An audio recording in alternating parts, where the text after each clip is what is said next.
Not the type to say it just to say it, unless I'm excited to say it. I like the idea of being excited to say all manner of things, but I don't want to be rapping lines that sound right but mean nothing to me. Not the type to go through the motions, might not know what to say, I gotta focus. I often think about how I won't speak to the guy next to me in line at the grocery store, or my neighbor. Now I'm sure they're not looking to talk, but that means more than we realize. I couldn't possibly organize with the sort of alienation we've made normal for the sake of convenience formed.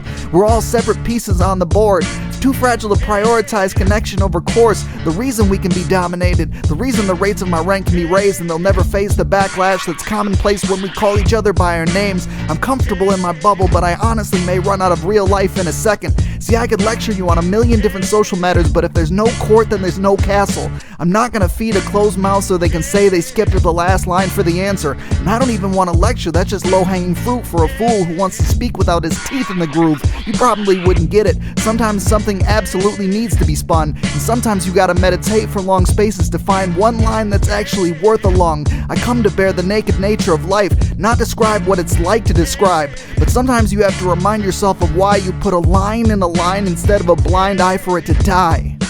And that's why I said some words here.